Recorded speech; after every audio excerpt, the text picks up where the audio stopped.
নমস্কার বন্ধুরা, শুভ সকাল।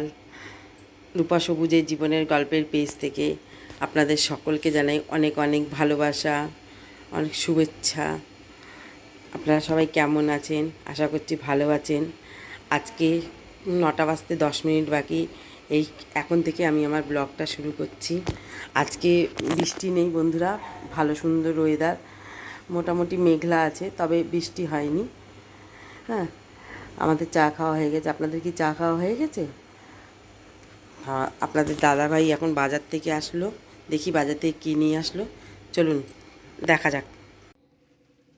বাজার থেকে মাছ নিয়ে এসছে, আম নিয়ে এসছে, আর কাঁচা লঙ্কা ছিল, কাঁচা লঙ্কা নিয়েছে। এই নিয়ে এসছে আজ বাজার।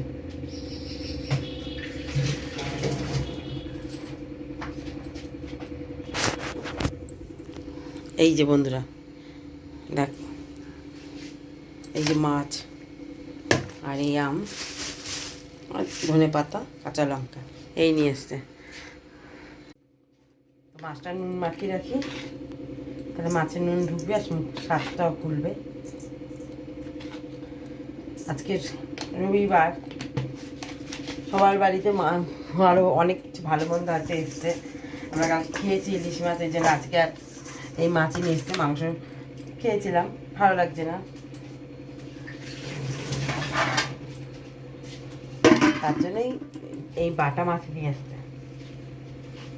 এখন সকালের টিফিন করব, দেখি কি খেয়ে যায়। তো আটা বার করি।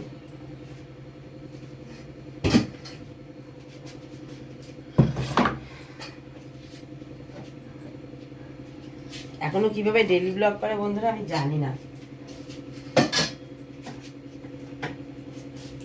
আস্তে আস্তে যদি কাজটা শিখে যায়, তাহলে ছোট ছোট ব্লগ না দিয়ে এবার ডেইলি ব্লগও দেওয়ার চেষ্টা করব।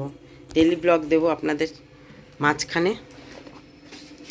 আমার ব্লগগুলো কেমন লাগছে একটু জানাবেন। আপনাদেরকে তো প্রতিনিয়ত বলছি, হয়তো এই কথাটা শুনতে প্রতিদিন ভালো লাগবে না। ছোট ছোট মানুষ তো, সবাই তো শুরু, তার জন্য বারে বারে বলছি। কেউ কিছু মনে করবেন না। কাজে বয়সে না ছোট হলে কাজে হয়তো ছোট, তাই একটু কাজের উৎসাহ দেবেন। তাহলে পরে আগামী দিনে হয়তো এই কাজের প্রতি আরও ঝোঁক বাড়বে, কাজটাও সুন্দরভাবে করতে পারবো আপনাদের সামনে, আপনাদের ভালো লাগবে। তো আজকেও আবার পরে একটা ব্লগ নিয়ে আসবো। এখনকার মতন আসি বন্ধুরা, টাটা।